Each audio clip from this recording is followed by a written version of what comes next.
Olá! O Conexões de hoje vai fazer um balanço do Pacto pela Educação, programa lançado pelo governo estadual em setembro de 2011, que tinha como principal objetivo melhorar a educação no estado de Goiás. Além disso, no programa de hoje você também confere... Segundo a Organização Mundial da Saúde, a cada 3 adultos, um é hipertenso. Goiânia recebe parte do maior parque ambiental linear do mundo ainda este ano. A hipertensão é uma doença silenciosa e que traz vários riscos à saúde. Acompanhe agora no quadro Conexão Viva Melhor as formas de se prevenir desta doença.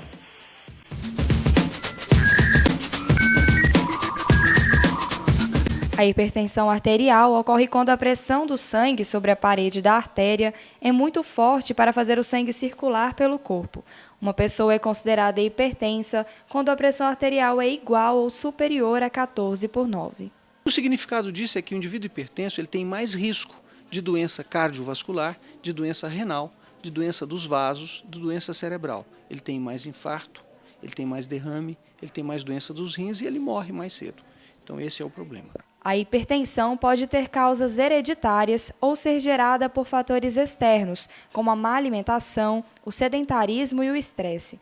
O diagnóstico precoce e o tratamento adequado são importantes para reduzir a chance de futuras complicações. Segundo a Organização Mundial da Saúde, a cada 3 adultos, um é hipertenso. A doença causa cerca de metade das mortes por derrame e problemas cardíacos em todo o mundo. 60% dos hipertensos não apresentam sintomas, portanto, a única maneira de descobrir a doença é medindo a pressão. O tratamento contínuo é fundamental para o controle da pressão. Há 23 anos, uma equipe multiprofissional da Liga da Hipertensão Arterial atende pacientes do Hospital das Clínicas.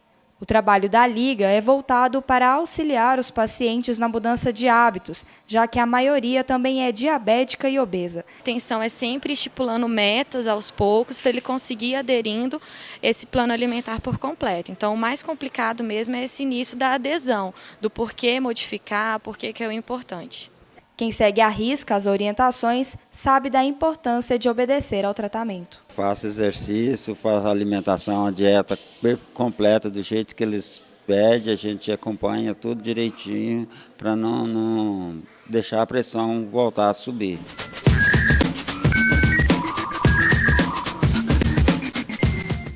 Ainda este ano, Goiânia vai receber o Parque Macambira Anicuns.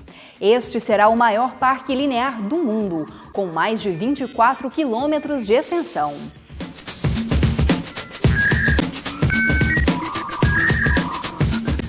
Proteger as margens dos rios não é uma preocupação recente.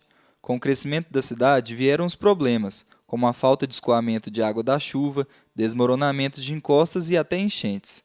Foi pensando nisso que Goiânia começou a discutir no ano de 2003 a criação de um programa que mudasse a relação da cidade com os rios que a cortam. O programa Macambira Anicuns foi inspirado no projeto original da cidade. Se a gente pegar a idealização da cidade de Goiânia, lá com Atílio Correia Lima, ele fazia a área urbana e preservar a área ambiental. Ele criou vários parques, por volta da cidade. E aí, com o passar do tempo, a cidade foi mudando sua característica. Então, na área urbanística, na gestão urbana da cidade de Goiânia, volta até a sua origem da implantação da nova capital de Goiás, onde nós vamos ter a possibilidade de melhorar a fluidez dos veículos, melhorar a circulação dos pedestres, criar essa pista de 24 quilômetros de ciclovias, onde você tem uma área de esporte, uma área de cultura, e o que é mais importante para a cidade de Goiânia, que é você ter a área ambiental. As obras do Programa Urbano Ambiental Macambira Anicuns começaram nessa área, no Faisalville, região sudoeste de Goiânia. É aqui a nascente do córrego Macambira. O parque, que será criado para preservar este lugar, é a primeira etapa do projeto, que pode ser considerado o maior parque linear do mundo, com 24 quilômetros de extensão. onde nós temos 130 bairros de abrangência nesse parque nosso que é o Macambira Nicuns, e nós temos aí pessoas que vão ser afetadas positivamente na faixa de 350 mil pessoas. Segundo a Prefeitura de Goiânia, parte do projeto será entregue ainda este ano. Cerca de 130 mil mudas de plantas nativas do Cerrado já estão em cultivo e serão plantadas às margens dos córregos. Esse projeto foi possível ser implantado em Goiânia porque nós temos, na sua maioria do córrego Macambira, ainda a área de preservação. Nós temos muito ainda vegetação nativa, nós temos a APP bastante preservada e a qualidade da água. Nós temos uma água pura durante esse percurso.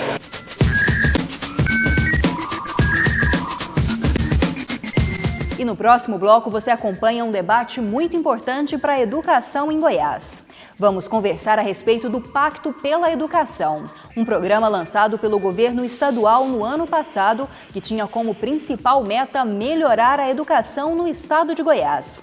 Será que neste primeiro ano o Pacto pela Educação já teve resultados positivos? E o que os professores pensam disso? Quem vai tentar responder a essas perguntas é a professora Ieda Leal, que é presidente do Sindicato dos Trabalhadores em Educação de Goiás. Mas antes disso, você confere o que as pessoas pensam sobre a educação feita no estado de Goiás. Olha, eu vejo e percebo que ainda precisa de muito investimento do governo. Há uma carência ainda muito para os alunos. É difícil para a gente como pais. Para a gente ver o lado do professor, ele precisa ser valorizado, né? E o lado da criança também, que fica sem aula, né? E não precisava chegar a esse ponto, porque se você é o que é hoje, é graças ao professor. Se o governador é o que é hoje, graças ao professor.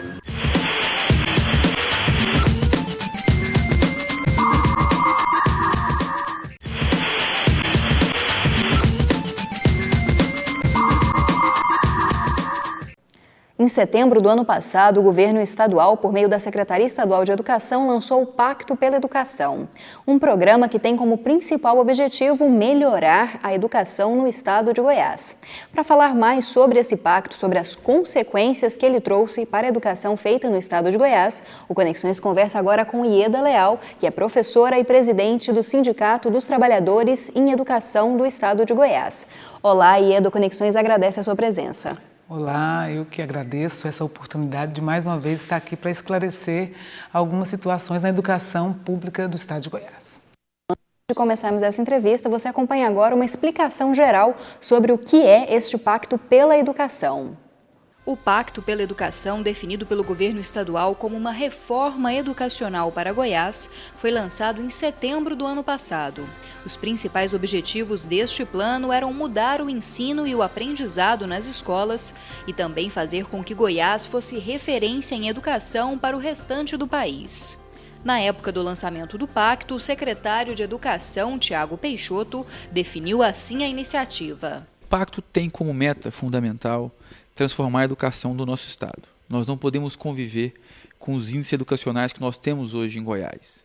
Pense você que um aluno do ensino médio fica 12 anos na escola, que 91% desses alunos que terminam o ensino médio, ficaram 12 anos na escola, não têm o conhecimento básico em matemática.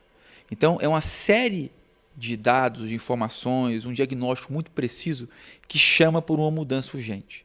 Onde a educação mudou, onde essa mudança ocorreu em outras nações e outros estados, foi muito mais do que uma ação de governo, um pacto com a sociedade. E aí nasce essa ideia do pacto. O pacto foi dividido em 5 pilares com 25 ações ao todo.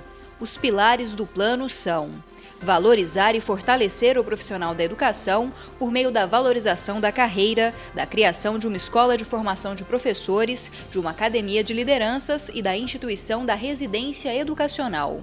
O segundo pilar é adotar práticas de ensino de alto impacto no aprendizado dos alunos, com aprofundamento no currículo, tutoria pedagógica, educação em tempo integral, novo ensino médio, educação de jovens e adultos profissionalizante, rede de colaboração e investimentos em soluções de tecnologia para o aprendizado. O terceiro pilar é reduzir significativamente a desigualdade educacional, com com programas de suporte às escolas vulneráveis, redução da distorção idade-série, redução da evasão e reprovação e também apoio às diversidades. O quarto pilar é estruturar o sistema de reconhecimento e remuneração por mérito por meio do IDEGO, Índice de Desenvolvimento da Educação Goiana, o bônus para os servidores, o Prêmio Escola e a Poupança Aluno e também o Prêmio Educadores do Ano.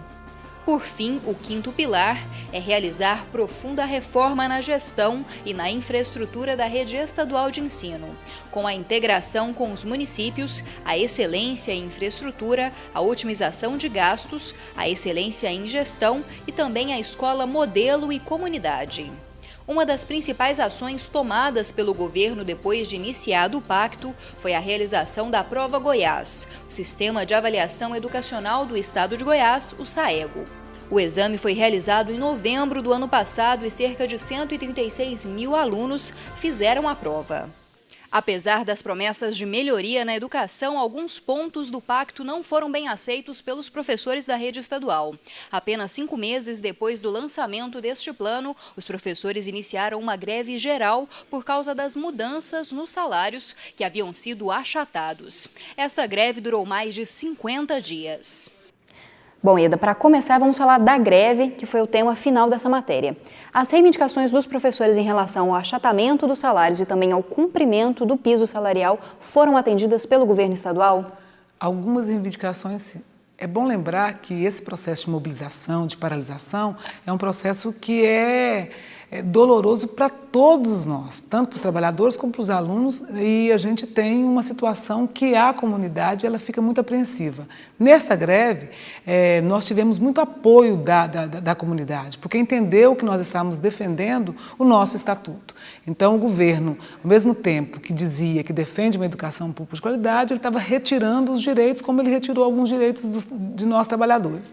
Nós lutamos, fizemos as propostas que nós achávamos que era mais correta da defesa da educação pública de qualidade, tivemos alguns avanços, mas também tivemos algumas dificuldades. Alguns pontos ainda estão pendentes, mas a questão do pagamento do piso para professores com referência ao P1 40 horas é uma situação que está sendo cumprida. O que é preocupante para nós é que o governo, com outras possibilidades de ponto de pauta, ele ainda não cumpriu todo aquele calendário que foi colocado para o governo do Estado de Goiás. Mas a gente acredita que um governo que é sério e que honra o que assinou precisa cumprir todo o acordo feito para o encerramento da greve. Mas nós tivemos momentos difíceis nessa greve, tivemos momentos de corte de pontos, foi uma situação que nós revertemos também, que isso é muito positivo, né?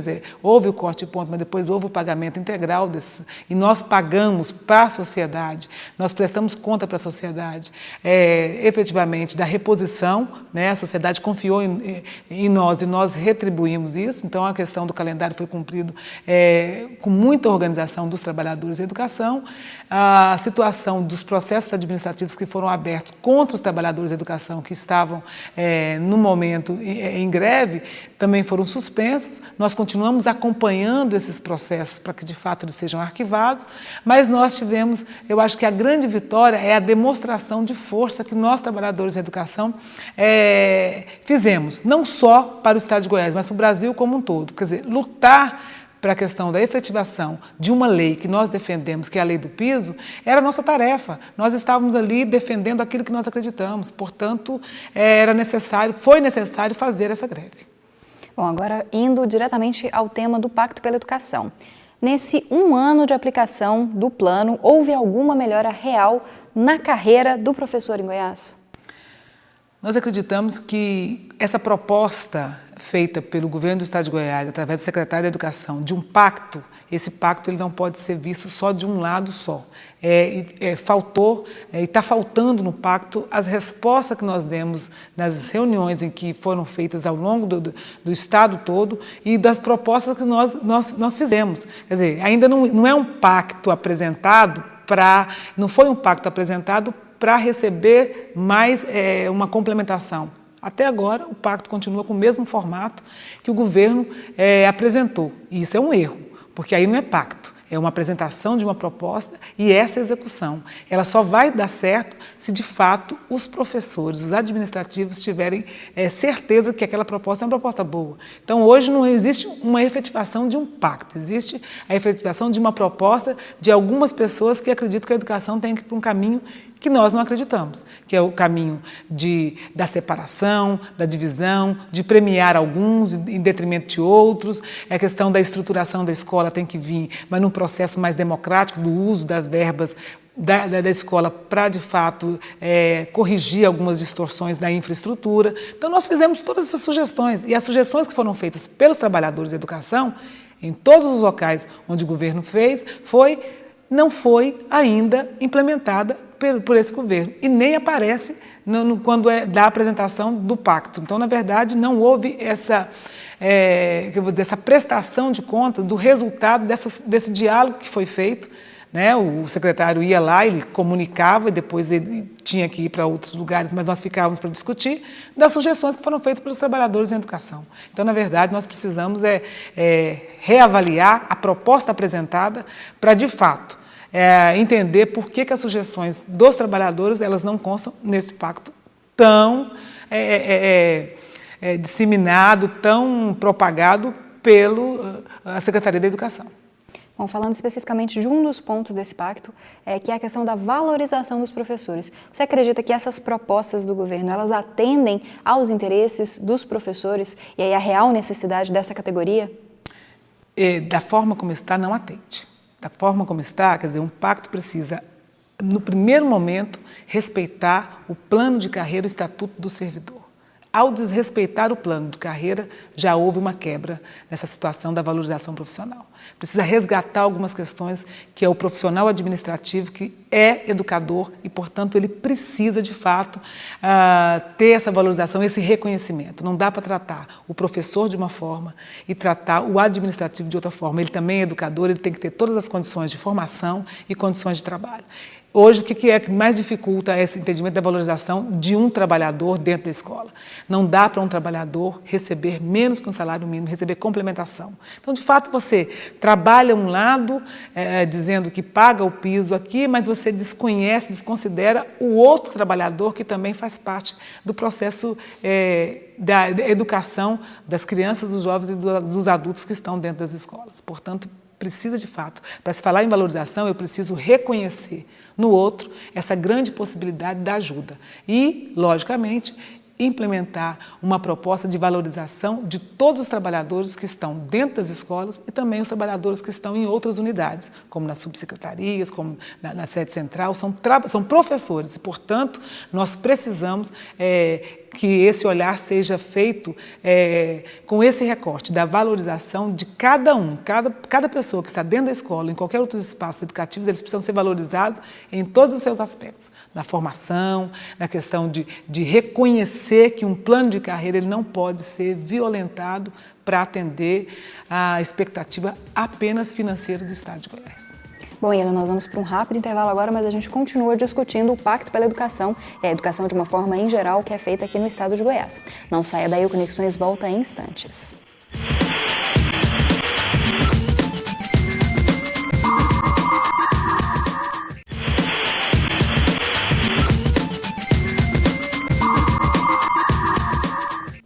Já estamos de volta com a discussão a respeito do Pacto pela Educação, um plano lançado pelo governo estadual para tentar melhorar a educação no estado de Goiás. Quem está conversando com a gente é Ieda Leal, que é professora e presidente do Sindicato dos Trabalhadores em Educação do estado de Goiás, o Sintego. Bom, Ieda, continuando a nossa conversa, falando agora a respeito dessa questão do mérito, que é muito colocada em todos os pontos deste pacto.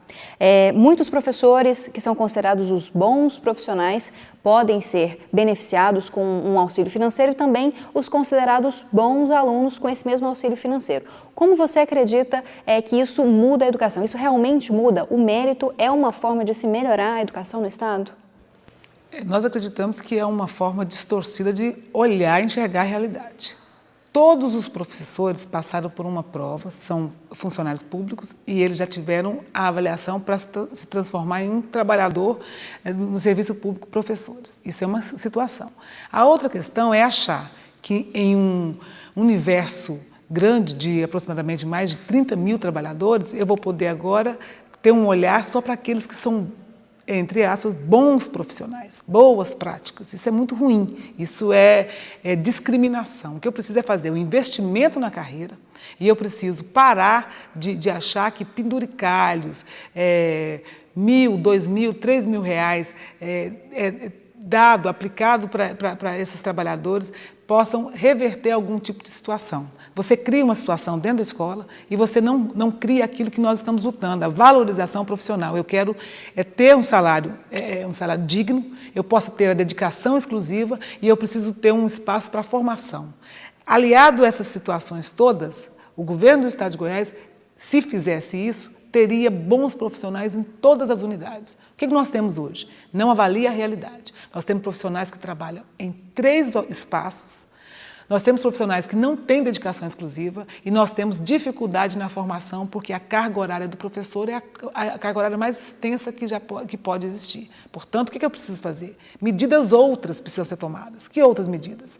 A redução da carga horária para que o professor tenha espaço no seu tempo para se dedicar a uma turma, a uma única escola com dedicação exclusiva. Isso é valorizar os profissionais. Não jogar uma proposta de que os melhores, aqueles que se saírem muito bem, que não faltar, que ensinar o aluno, ensinar é obrigação nossa. Nós não temos que receber mais do que aquilo que a gente deveria receber, que é através da valorização profissional. Não, aí você cria uma situação complicada. Professores que estão fora da sala de aula também agora estão correndo atrás da bonificação e, na verdade, agora todo mundo corre atrás da bonificação e esquece as outras questões, que são questões também fundamentais. Então, nós precisamos de formação, precisamos entender que uma bonificação, um valor aplicado no final de 6 meses para esse trabalhador, ele não representa absolutamente nada. Na sua aposentadoria, ele não carrega essa bonificação. O que eu preciso é ter um profissional que possa se dedicar exclusivamente a uma escola e que essa escola possa, de fato, garantir para esse trabalhador a formação, o acompanhamento e aí sim o coordenador, o diretor vai acompanhar e vai ver as dificuldades. Nós vamos estar fazendo uma conversa de gente grande, aonde é que estão os gargalos da educação para se resolver o problema. Às vezes tem um professor que não tem um perfil para determinada atividade, ele pode ser organizado em outra, mas não dá para a gente acreditar que premiando para o professor não faltar, premiando para o professor se trancar na sala de aula e fazer com que os 40, 50 alunos aprendam. Eu quero a redução de número de alunos na sala de aula para que eu possa trabalhar, de fato, de uma forma mais digna. Portanto, eu acho um equívoco, nós já dissemos isso várias vezes para o governo do Estado de Goiás, o equívoco está em achar que só premiando, só achando que tem alguns bons, isso vai resolver o problema da educação. Não resolve o problema da educação quem de fato aposta na educação e diz que a educação é prioridade, que faz com que os investimentos de 25 vá para 30, de 30 vá para 35, e que a gente possa ter, de fato, o pagamento do piso, respeitando o plano de carreira, onde eu possa ter o reconhecimento dos administrativos como educadores também, onde eu possa ter uma escola onde tem a biblioteca funcionando, o laboratório de informática, onde eu possa ter, de fato, uma escola que funcione e que a comunidade possa ter acesso a essa escola e que eu possa, de fato, olhar nos olhos do meu aluno e dizer, eu estou lhe atendendo e o atendimento é um atendimento do qual eu acredito. Bom, falando então um pouco da realidade dos alunos, houve uma melhora nos índices, nos resultados do IDEB. Isso pode representar que melhorou a educação em relação ao aprendizado dos alunos ou pode não ter nada a ver com esse pacto? Foram 6 meses, quase 6 meses da avaliação do IDEB dessa última gestão. Portanto, para mim, é equivocado dizer que o IDEB melhorou porque o pacto foi... Isso não é verdade, isso não é verdadeiro. O IDEB melhora porque existe um compromisso, já existia um processo de reorganização, né, dos professores na rede estadual. No outro governo, nesse governo, nós já temos vários projetos, inclusive alguns até suspensos por essa gestão, que nós vamos ter esse reflexo agora quando tiver, de fato, a outra avaliação do IDEB. Então, pegar 6 meses, 8 meses de uma gestão que não conseguiu, que ficou 1 ano discutindo o pacto, ficou 1 ano discutindo as mudanças, que, de fato, desestabilizou a organização da escola, onde fechou laboratórios de informática, onde tirou professores do laboratório, onde tirou... Então, na verdade, nós não podemos fazer. É uma avaliação precipitada, mas nós acreditamos que todos os números, as questões de melhoria da escola se devem a um único fator, do compromisso que o trabalhador tem com a educação. Agora, nós precisamos, a reforma precisa chegar mais rápido, nós não podemos, né, nós trabalhamos nas piores formas de trabalhar, nós trabalhamos em locais onde ninguém que tivesse juízo trabalharia, em lugar onde tem fio desencapado, a goteira caindo, nós temos escolas em que nós não temos carteiras, está muito sucateado, então nós trabalhamos nessas condições, fazendo um nosso processo alternativo.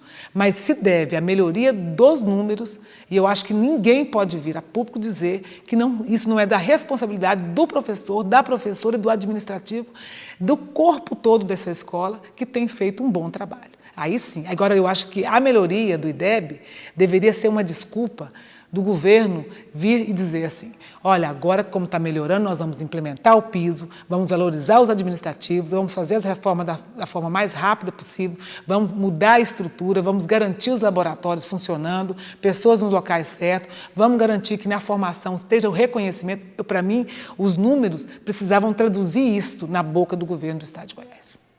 Bom, falando de uma outra avaliação do SAEGO, uma avaliação que foi criada dentro desse Pacto pela Educação, que vai avaliar os alunos aqui no estado de Goiás. Como que os professores avaliam a realização dessa avaliação do SAEGO, que já deve ser feita aí a segunda etapa no próximo mês?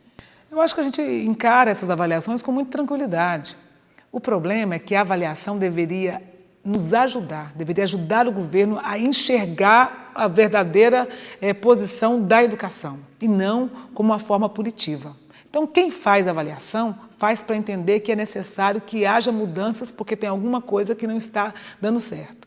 Agora, o princípio da avaliação deveria ser esse, para ajudar na composição do que de fato precisa melhorar a educação. E não pode se fazer a avaliação única e exclusivamente do aluno. Eu preciso fazer a avaliação da estrutura, preciso fazer a avaliação do acompanhamento, preciso fazer a avaliação de se está tendo ou não está tendo formação para que eu possa avançar nos conteúdos e nessas novas tecnologias. A avaliação, nós somos avaliados o tempo todo, pelo pai, pelo aluno, pela sociedade, se o menino dá certo ou não. Agora, infelizmente, teve, nesses últimos dias, de fato, mais uma avaliação, e nós vamos estar soltando uma campanha agora, também mostrando que a rede estadual e a rede municipal produz também bons alunos e que eles dão respostas às expectativas dos pais e da sociedade. Essa coisa de dizer que todos os alunos da escola não estão aprendendo é muito ruim para nós, professores. Nós vamos agora sair em defesa de uma educação e vamos apresentar para a sociedade as boas experiências. Chega de achar e de só mostrar aquilo que é negativo na educação. Então, a avaliação, a secretaria, é obrigação da secretaria fazer avaliações para mudar o comportamento e não para perseguir, e não para dizer que existem culpados ou que existem bandidos ou que não existem, que a culpa não é da secretaria, que a culpa é do professor. Nós não trabalhamos com essa faixa de culpabilizar alguém. Nós trabalhamos porque a avaliação é para nos ajudar a melhorar o atendimento. Quando eu, professor, estou na sala de aula e faço uma avaliação para os alunos, é para saber se aquele conteúdo que foi dado, aquela matéria, se isso o aluno ele conseguiu reter, se ele conseguiu aprender. Se não, eu mudo a minha estratégia, mas continuo ensinando. Esta é a nossa expectativa de fazer com que a secretaria entenda que a avaliação é para melhorar o comportamento de todo mundo, do professor, do aluno, de quem faz a merenda, de quem também está na gerência, de quem está também na pasta, mudar. Nós estamos dizendo que precisamos ter pessoas, precisamos ter parceiros dentro da escola. Aí as pessoas que chegam da secretaria chegam para fiscalizar. Para finalizar um pouco, falar a respeito da questão da infraestrutura. Houve uma promessa de melhoria na infraestrutura das escolas. Isso realmente está sendo concretizado? Tem muitas dificuldades. Foi feito aí um anúncio de que as escolas iriam estar recebendo dinheiro para, de fato, dar mais mobilidade e agilidade nesses pequenos reparos. Nós estamos esbarrando em algumas questões. O dinheiro está na conta, mas precisa de uma avaliação de alguém para poder ir liberar, porque se não tiver o projeto. Então, não é uma relação de confiança. Quando eu determino que é necessário que tenha essas correções feitas o mais rápido possível para atender a comunidade escolar, eu preciso entender também que a burocracia ela só vai estrangular esse projeto. Nós estamos aí com a campanha, nós queremos uma escola decente e estamos denunciando a todo momento escolas que não têm condições de receber os alunos. E nós não mandamos alunos embora. Nós fazemos uma reorganização para atender esse aluno. Mas nós queremos agora que a sociedade esteja do nosso lado. Vamos, de novo, entregar para o Ministério Público todas as escolas que têm tido problema para que façam, de fato, a correção. Então, dizer que repassou o dinheiro não é o suficiente. Existe e tem que ter a condição de se investir esse dinheiro na escola para corrigir esses pequenos erros de ordem da infraestrutura. Mas nós precisamos, de fato, ter um pouquinho mais de autonomia da escola para que ela possa, de fato, fazer esses pequenos reparos para a gente viver melhor. Quer dizer, é o lugar que a gente passa o maior tempo da nossa vida é dentro da escola, os professores, os alunos também. Agora tem que ser pelo menos um lugar digno. Eu tenho que ter condições de fazer isso. Bonito, anunciou. Mas só que o que tem de verdade agora, o que está acontecendo é que nós temos um dinheiro na conta, não podemos mexer, porque estamos esbarrados na burocracia da Secretaria da Educação. Bom, Ieda, eu agradeço muito a sua presença, Conexões, agradece por você ter vindo aqui para falar um pouco sobre educação, sobre esse balanço do pacto. Muito obrigada. Eu que agradeço, estou à disposição e quero sempre estar esclarecendo para a população o ponto de vista do professor. Eu acho que é importante, é bom a gente também ter poder de falar o que nós estamos sentindo. Bom, e você continue acompanhando Conexões, porque no próximo bloco você fica sabendo mais sobre a vida dos ex-presidiários e como eles estão inseridos no mercado de trabalho.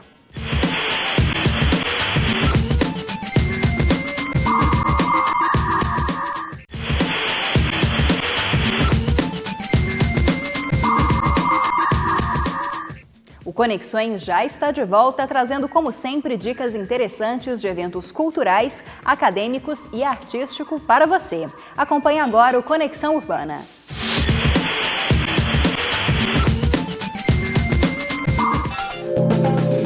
As inscrições para o processo seletivo 2013/1 da UFG foram prorrogadas. Os candidatos terão até segunda-feira para fazerem a inscrição e até terça-feira para efetuarem o pagamento do boleto. Além da prorrogação, o Centro de Seleção disponibilizou na página do processo seletivo um link que permite aos candidatos que tiveram problemas com o cadastro recuperarem a senha e efetuarem a inscrição. O Festival de Danças Poéticas Negras ocorre de segunda a quarta-feira desta semana no Cine Goiânia Ouro. O evento conta com um seminário com o tema Corpo Negro, entre saberes, poderes e ancestralidades. O seminário tem entrada gratuita e ocorre nos 3 dias do evento, das 8 horas da manhã ao meio-dia. Haverá também uma mostra de dança nos 3 dias, a partir das 8 horas da noite. A entrada da mostra custa R$10. Na quarta-feira ocorre o seminário sobre drogas na UFG, políticas e ações. O seminário acontece das 8 horas da manhã até às 5h30 da tarde, no Salão Nobre da Faculdade de Direito da UFG, que fica na Praça Universitária. E no próximo domingo ocorre a 3ª volta da UFG. O evento é composto por corrida de 10 km e caminhada de 5 km. A largada da volta será às 8h30 da manhã, em frente ao estacionamento do Centro de Cultura e Eventos, Professor Ricardo Freuabo Faisal, que fica no campus Samambaia da UFG.